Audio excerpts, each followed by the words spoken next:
ठीक है मैम। अच्छा जनाब, आज हमारा क्वेश्चन चल रहा है प्लॉट समरी का। जनाब प्लॉट समरी हम करेंगे हार्ट ऑफ द डार्कनेस की। सबसे पहले हम इसकी स्टोरी को समझ लेते हैं। बड़ी जबरदस्त स्टोरी है, ऐसे फिल्म नहीं है ये भी। ये सारे जो नावल है ना आपके, ये आपकी फिल्में हैं। इन्हीं को रीड करके तो फिल्में बनती हैं। इनका सिनेरियो, इनका बैकग्राउंड, इनकी जैसी चीजें मंगा के ही फिल्म बनाई जाती है। हार्ट ऑफ द डार्कनेस क्या होता है, शुरू किया जाता है जब ये नावल शुरू होता है तो एक डेक, एक तख्ता होता है ऑफ द यार्ल। ये यार्ल क्या होती है, ये 2 सतून वाली एक बादवानी कश्ती होती है। इसके तख्ते पे बैठा हुआ है और इस कश्ती को नाइल कहते हैं, ये छोटी कश्ती को कहा जाता है। उसने एंकर डाला हुआ है, यानी वो लंगर अंदाज है, कश्ती समंदर में नहीं है, लंगर उसका डाला हुआ है अलोंग द थेम्स।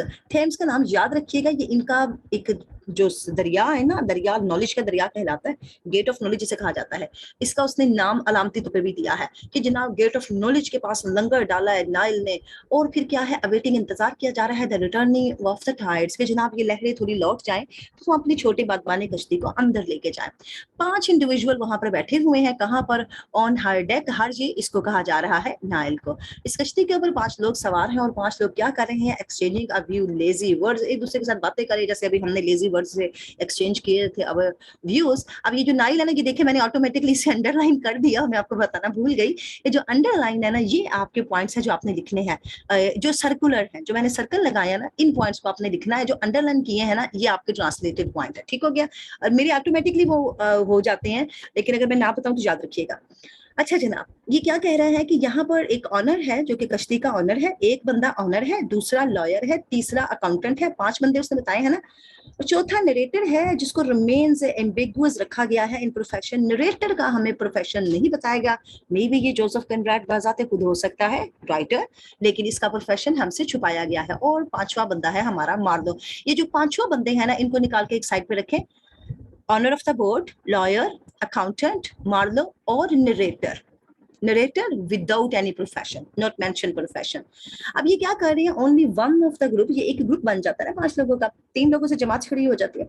वो स्टिल वर्क्स एट सी, ये अभी भी सी पे काम करते हैं। Looking to the river, river को देखते हैं। मान लो बताता है इन्हें, डिस्क्राइब कर रहे, बयान दे रहे हैं। What it must have been like for ancient traveller, कहते हैं कैसे लगते होंगे पुराने मुसाफिरों के लिए ये दरिया कैसे लगते होंगे, टू ब्रिटेन, जो कि ब्रिटेन से ताल्लुक रखते थे।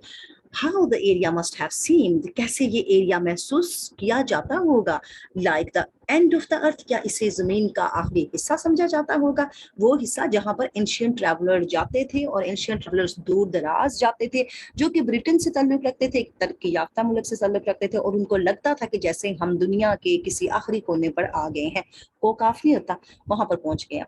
ही फाउंडर्स, फिर वो सोचता है, ये सोचता है प्रेजेंट इंडेफिनिट में, हाउ दे टैकल्ड, वो कैसे निपटते होंगे, किससे, how they tackle the darkness, underline darkness, और टैकल्ड, कि पुराने लोग जो एंशिएंट ट्रैवलर्स थे वो कैसे इन तारीकियों से निपटते होंगे। And overcame the mysterious life of the wilderness and stills and the forest। ये जो ऑलरेडी वो लगी हुई है ना, इसको यहाँ तक कोटेशन लगी हुई है, ये आपकी कोटेशन है जो कॉनरैड के अपने कलम की बात है।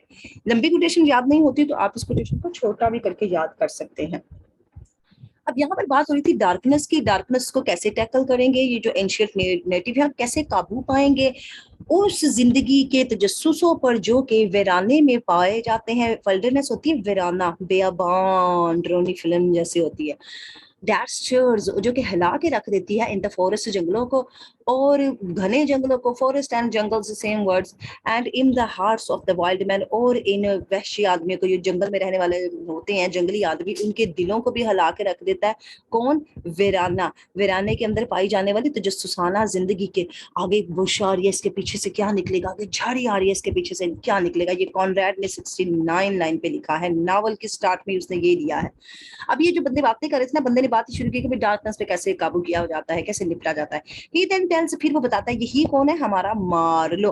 मार्लो बताता है कि जो ग्रुप था ना अबाउट हिज टाइम, उस टाइम के अंदर उसने उस टाइम के अंदर एक ग्रुप के साथ टाइम स्पेंड किया है as a fresh water sailor. वो भी ऐसे ही गया है एंशिएंट ट्रैवलर्स की तरफ, उसने टैकल्ड किया है डार्कनेस को, उसे भी काबू करने की कोशिश की है, मिस्टीरियस लाइफ को, जो कि विल्डरनेस की थी, जो कि वीराने की तजस्सुसाना जिंदगी थी। ये अपने वो सारे तजुर्बात बता के उसने बताया कि भी मैं as a fresh fresh sailor को अंडरलाइन करें। फ्रेश वाटर सेलर के तौर पर गया था, यानी मैं जिंदगी में पहली बार गया था, मैंने कभी इतना सफर नहीं किया था। फ्रेश यानी वेरी फ्रेशर, जैसे आजकल कहते हैं ना 40 साल से ऊपर की सीवी ना पकड़ो, फ्रेश लाओ 19-20 साल का 25 साल का लाओ। His time in the darkness, कैसा उसने वक्त गुजारा। अब वो एक्सप्लेन का, अब वो आगे वजाहत दे रहा है how he had just returned to London, और उसके बाद जब वो लंदन वापस आया था, लंदन को अंडरलाइन करें जनाब, वो वापस लंदन आया था, ठीक है। लंदन से गया नहीं बताया हमें, लंदन से आना उसका बताया गया है। आने के बाद क्या कह रहा है कि उसकी जो जिंदगी थी ना इन द फॉर ईस्ट, जो उसने गुजारी थी, फॉर ईस्ट को अंडरलाइन करें, ये फॉर ईस्ट वही था जो यहाँ पर इसने हमें एंशियंट ट्रैवलर का एरिया बताया है। वहां पर उसने गुजारी जो जिंदगी, ही बिकम टायर्ड, तो वो थक चुका था, एंड हिज ओ लॉन्ग वेकेशंस, और फिर उसने बड़ी लंबी छुट्टियां ले ली जनाब ने, बहुत थक गया, and try to find another ship, फिर उसने कहा कि अब कोई और शिप ढूंढनी है, यानी कोई और नौकरी ढूंढनी है जो इस डार्कनेस के, इस वाइल्डरनेस वाले एरिया में जाएगी, एंशियंट ट्रैवलर्स की तरफ जाएगी, नौकरी को खैर बात कहो, मैंने नहीं ये ढूंढनी। अब यहाँ पर इसकी जो आंटी थी उसने क्या किया, उसने चूंकि ये नौकरी इसके लिए ढूंढी थी, उसने आइवरी की एक ट्रेड कंपनी के बारे में अपनी वाकफियत रखी हुई थी इसकी आंटी ने, यानी ये सीवी इसकी अपने बलबूते पर नहीं गई थी। वापस आने के बाद इसने कहा कि कोई और कोशिश करूंगा, जब ये थक चुका था उधर से वापस आने के बाद, लेकिन अब ये पीछे माजी में चला गया। पीछे कह रहा है मेरी आंटी ने मेरी सीवी जमा करवा दी थी अफ्रीका की एक ट्रेड कंपनी में, सजेस्टेड किया कि मैं जाऊं और उसे जाके हासिल करूं, और मेरी आंटी का जो था बड़ा इन्फ्लुएंस था, पेड ऑफ कर गया, मेरी आंटी का तासुर काम कर गया वहां पर। एंड फिर क्या हुआ जनाब, ही बिकम एम्प्लॉयड, नौकरी मिल गई उसको as a steam board captain on cargo river, इसको अंडरलाइन करें। इसके साथ मिलाएं इसे as a fresh sailor water, और कहां पर इसे नौकरी मिली है, स्टीम बोर्ड कैप्टन के तौर पर इसे नौकरी मिली है कॉन्गो रिवर के एक एरिया में। छोड़ देता है ये यूरोप को, डिपार्ट हो जाता है, वहां से रवाना हो जाता है। फ्रेंच बोर्ड को अंडरलाइन करें, स्टैमर फ्रेंच स्टीमर, ये अपने नाम बताना है, अपने फ्रेंच स्टीमर पर जाता है down the coast of Africa, कहाँ जाता है, कोस्ट ऑफ अफ्रीका के किनारों पर। The ship was seemed, ship ऐसा लग रहा होता है to make an infinite amount of stop, और शिप महसूस होता था कि बार बार थोड़ी दूर जाने के बाद वो रुकता था थोड़ी देर के लिए, एक तो वो उसका इंजन गर्म हो जाता होगा, दूसरा उसको वहां पे किनारा चाहिए होता, छोटी सी जो शिप थी।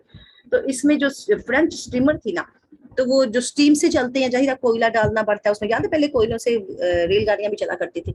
अब वो जब यहाँ पे रुकता था ना वो किनारों पर वो स्टीमर आकर, तो मार्लो क्या करता था जनाब, एंटर हो जाता था by the endless coast lines, उन साहिली समुद्रों के साथ जिनका कोई अख्ताम उसने आज तक नहीं देखा था, कोस्ट लाइंस के साथ, साहिलों के साथ, एंड द आइसोलेशंस, और वो जब वहां पर घुटन महसूस होती थी उसे created by the unfamiliar people, उन लोगों की वजह से उसे आइसोलेशन महसूस होती थी जिन लोगों को वो वाकिफ नहीं था। So isolation from the unfamiliar people, वो लोग जिनको वो जानता नहीं था, उनने वो घुटन महसूस करता था। जब वो किनारे पर उतरता था तो उसे अपनायत महसूस नहीं होती थी जब वो स्टीमर को रोककर उतरा जाता था वहां पर। अब क्या था जनाब, ये जो कश्ती थी वुड स्टॉप, और उससे कश्ती को स्टॉप होना ही था क्योंकि the black man would come out, black man भी आ जाते थे जब कश्ती रुका करती थी, तो काले बाहर आ जाते थे, तो ट्रेड तिजारत के लिए विद द शिप, ये जो आने वाली कश्ती है इसके साथ उन्होंने लेन देन के मामला तय करने, जो कुछ चीजें उनसे खरीदनी, कुछ बेचनी, उनको खाना देना, पैसे ले लेने, उनसे जो आई है कोई उधर से इंपोर्टेंट कोई शैम्पू आ गया, कोई साबुन आ गया, तो वो ले लो, ना आते तो वो होंगे नहीं, यानी आप समझ लीजिए तिजारत इसको कहते हैं। मान लो जो था बड़ा फैसिनेटेड था, उसका दिल मुंह लेते थे, कौन, बाय द प्रेजेंस, उनकी मौजूदगी, एंड द रियलिटी, और फिर उसे रियलिटी हुई, दे सेम्ड, किनकी मौजूदगी, वो जो आ रहे हैं इसके साथ ट्रेड करने के लिए, कौन, अनफेमिलियर पीपल, जिनके साथ वो आइसोलेशन महसूस कर रहे हैं, लेकिन जब वो ट्रेड करते थे ना तो फिर इससे उनकी प्रेजेंस अच्छी लगती थी, इसका दिल मोह लेती थी। लेकिन हकीकत क्या थी, द सेम्ड टू कन्वे, जो उसको अपने तक पहुंचती महसूस हुई, इन कंट्रास्ट वो तो इससे मुख्तलिफ थी, to the dream like future, उसके पास तो ख्वाब में ऐसे खद्दोखाल थे ऑफ हिज जर्नी, जो उसकी जर्नी के थे सो फार, वो तो कहीं दूर ही रह गए थे, क्योंकि उसने सोचा था कि मैं वहां जाऊंगा और जाके पता नहीं मुझे वहां पे कितने खूबसूरत लोग मिलेंगे, कैसे नजारे देखूंगा, लेकिन वो सारे उसके लिए एक ख्वाब ही रह गए। ड्रीम लाइक फीचर्स को अंडरलाइन करें। मार्लो ने महसूस किया कि ये जो उसकी जर्नी है would be anything but normal, शायद नॉर्मल ही होएगी फॉर अ टाइम, लेकिन नॉर्मल नहीं थी। कुछ लम्हे के लिए आई वुड फील, मैंने फील किया, I belonged still to a world, ये मार्लो की कोटेशन निकाल के रखें, ये मार्लो के अपने अल्फाज मार्लो के कैरेक्टर में भी लगाएं कि मुझे लगा मैं ताल्लुक कर रहा हूँ स्टिल टू अ वर्ल्ड, एक ऐसी दुनिया से, स्ट्रेट फॉरवर्ड फैक्ट्स, जहां पर बड़े हकाइक वाजिया स्ट्रेट फॉरवर्ड बिल्कुल किसी चाल के बगैर हमारे सामने आ रहे हैं, but the feeling would not last long. लेकिन ये फीलिंग मेरे पास कोई ज्यादा अरसा नहीं रही। इसे लगा कि यहाँ पर जो भी हालात है, कोई चालबाजियां नहीं है, यहाँ पर कोई धोखाधड़ी नहीं है, यहाँ पर लोग सादा है, हर चीज अच्छी है। लेकिन ये उसका ख्वाब टूटा जब उसे लगा कदम कदम पे यहाँ पर चाल है, कदम कदम पे धोखा है। इन पर आने वाले तीर भी तो धोखे से ही आए थे, कर्ज ने खुद चलवाए थे कर्ज ने। अब मार्लो का जो सफर था वो फ्रेंच स्ट्रीमर को अंडरलाइन हम ऑलरेडी कर चुके हैं, क्योंकि फ्रेंच स्ट्रीमर पर जो सफर कर रहा था केम टू एंड, खत्म हो गया जनाब। फ्रेंच स्ट्रीमर पे जो काम कर रहा था, क्योंकि रिवर के माउथ यानी रिवर के मिड में आके जब ये मिड में, अच्छा दरिया पता है कैसा था, दरिया भी ऐसा था एक अनकॉइल सांप की तरह, जो यहाँ से आउटर स्टेशन से शुरू होता था, फिर सेंट्रल स्टेशन आता था, और फिर इनर स्टेशन में उस सांप का मुंह था, जैसे एक सांप का माउथ होता है ना, कि आप ऐसे अंदाजा लगा रहे। अब यहाँ पर जब वो यहाँ तक ये भी पहुंचा है तो जनाब उसके खत्म हो गए। क्या, रिवर में आते उसके कील कहीं वो छेद हो गया, कहीं कश्ती को कहीं किसी साहिल से टकराई तो वो प्रॉब्लम दे गई उसमें। अब उसके बाद जब ये यहाँ पर पहुंचा तो स्टीमर का एंड हुआ। लेकिन स्टीमर का भी एंड उस वजह से नहीं हुआ है, स्टीमर का एंड उन्होंने इसको चेंज करवाया है, क्योंकि आगे इसको दूसरी कश्ती के जरिए दूसरे बंदे ने लेके जाना है। इसने कहा कि मेरी स्टीमर का एंड हो गया जब मैं रिवर्स के माउथ के पास पहुंचा। ये रिवर का तकरीबन माउथ लगा ले, इसका आउटर स्टेशन, यहाँ तक ये पीछे से किसी और स्टीमर पे आया है। उसके बाद यहाँ पर पहुंचे तो उन्होंने इसे एंड कर दिया। उन्होंने कहा यहाँ से आप अपना दूसरा जहाज लेंगे, क्योंकि अब आपने कुवैत से दुबई जाना है, फिर दुबई से पाकिस्तान जाना है, आपने डबल यहाँ से जहाज लेना है। यहाँ पर इसने इसे छोड़ दिया, इस कश्ती को छोड़ दिया। यहाँ पर इसमें सुराख नहीं हुआ, अगली कश्ती बताते हैं उसमें सुराख करेगा। वेयर ही ट्रांसफर्ड, उसको ट्रांसफर कर दिया गया एक रिवर बोट के ऊपर। रिवर बोट को अंडरलाइन करे, छोटी रिवर बोट पर उसे बिठा दिया गया, कमांडेड बाय अ स्वेडी, उसे एक स्वेडी चला रहा था। अब जो कैप्टन था ना, उसने बताया मार्लो, अब ये जो था ना ये चुगलखोर कैप्टन था, इसका नाम नहीं उसने बताया, उसने इसका ओहदा बताया कि ये जो कश्ती चलाने वाला था इसने मार्लो को बताया करप्टेड गवर्नमेंट है, यहाँ पर तो बड़ी खराब हुकूमत चल रही है, कंट्री जो यहाँ पर ना ये वाज एंटरिंग, जो भी यहाँ पर आए थे बड़ी गंदी हुकूमत चला रहे हैं। ही एडेड, उसने ये भी उसमें इजाफा कर दिया कि एन अर्लियर पैसेंजर, जो तुमसे पहले आया था ना मुसाफिर, जिसको मैं छोड़ के आया था, ही इज हैंग्ड हिमसेल्फ, उसने अपने आप को फांसी लगा ली है। आप रिवर रिवर यानी इन्हीं दरियाओं के ऊपर, यानी इन्हीं दरियाओं में काम करते हुए उसने यहाँ पर अपने आप को फांसी लगा ली फॉर नो अपेरेंट रीजन। यहाँ पर तो कोई वाज़ेह रीजन भी नहीं है कि उसने अपने आप को फांसी क्यों लगाई, क्योंकि इसे पता था ना स्वीटी को कि आप मार्लो जो है ना नौकरी पर आया है, जो इससे पहले बंदा था इसके इसकी जगह पर, इसके पहले बंदे का नाम भी कहीं आ रहा था, फ्लेंसेवलर करके उसका नाम था, सिवलनन करके, मुझे सही उस नाम नहीं उसका आ रहा, लेकिन इससे पहले जो नौकरी पर था ना, जिसकी जिसकी वफात के बाद इसको नौकरी मिली है, यानी पोस्ट खाली हुई, उसने कहा उसने अपने आप को मारा खुदकुशी करके। नियरली 100 माइल्स अप रिवर, कहता 100 मील हम आगे चले होंगे कि बोट जो थी वो लैंडेड होगी, यानी बोट रुकी at the companies outer station. अब आया है आउटर स्टेशन, यानी बोट यहाँ से स्टीमर से आई है तो यहाँ पर आउटर स्टेशन पे पहुंच गई है। अब इसके बाद कह रहा है जनाब के स्टेशन पे मैं आया हूं तो वहां पे मैंने क्या देखा, यहाँ पर यानी सांप की पूंछ शुरू, यानी यहाँ से दरिया वैसे बहुत लंबा है, दरिया बहुत लंबा है, लेकिन कंपनी ने स्टेशन अपने ना यहाँ बनाए हुए हैं। ये पीछे से दरिया के रिश्ते ही आ रहा है सारा, लेकिन दरिया आप देखेंगे तो इतना लंबा है, इतना इतना कि उसकी लेंथ कुछ नहीं, लेकिन कंपनी ने जहां अपने स्टेशन बनाए हुए ना उनको उन तक पहुंचा। अब ये पीछे ये फ्रेंच बोट से आया, आगे इसने टाइनी बोट ले ली, रिवर बोट ले ली, उसके बाद यहाँ पर पहुंच गया। यहाँ पर भी किनारों पर ना जो साहिल होता है वहां कंपनी का स्टेशन है, वहां पे लिटर्ड पड़ा हुआ है, गंद बुला पड़ा हुआ है विद अबंडेंट इक्विपमेंट। वहां पर ऐसे इक्विपमेंट पड़े गए हैं जिनसे काम लेना छोड़ दिया गया है, और जिसकी वजह से उनको जंग लग गया है, और ग्रास के ऊपर गिरे पड़े। यानी दाखिल होते ही पहला उसने मंजर क्या देखा, वो पहले स्टेशन पे इतना गंद। Company accompanying the valuables equipments, यहाँ पर उसने पाए कि बहुत ज्यादा वैल्यूएबल कीमती सामान है जनाब, वर ग्रुप्ड ऑफ ब्लैक वर्कर्स। और फिर उसके साथ उसने देखा कि ये जो ब्लैक वर्कर्स का एक ग्रोह है, चेन, उनके गले में रस्सियां डाली गई हैं, टू ईच अदर, एक दूसरे के साथ बांधा गया है, एंड एक डेड बॉडी, उसने एक मुर्दा की लाश भी देखी जो तकरीबन मरने के करीब ही था, ऑफ अदर्स, और दूसरे बंदे भी उसने वहां पर देखे। यानी आउटर स्टेशन के साथ 3 वाकये लिखे। आउटर स्टेशन पर इसने अबंडेंट इक्विपमेंट देखे, आउटर स्टेशन पर इसने चेन वाले मैम देखे, आउटर स्टेशन पर इसने डेड बॉडी भी देखी। 3 चीजें आउटर स्टेशन पे लिखे। अब इसके बाद मार्लो को क्या हुआ, troubled at the site of before him, उसको देखते ही बड़ा मसला हो गया कि या अल्लाह ये मैं क्या नजारे देख रहा हूँ। मार्लो आगे बढ़ा तो उसने देखा कंपनी की बिल्डिंग को, क्योंकि साहिल समुद्र पर अब उसे कंपनी का ऑफिस नजर आ गया। वहां पर गया तो मिला जनाब कंपनी के चीफ अकाउंटेंट से। चीफ अकाउंटेंट को लिखे हैं, आउटर स्टेशन को अंडरलाइन करेंगे, इसे आउटर स्टेशन पे बंदा मिला, हिज ड्रेस इज एम्यूकुलेटेड, एम्यूकुलेट यानी बड़ा ही खूबसूरत उसका ड्रेस था, साफ सुथरा, इमैकुलेट ड्रेस था जनाब उसका।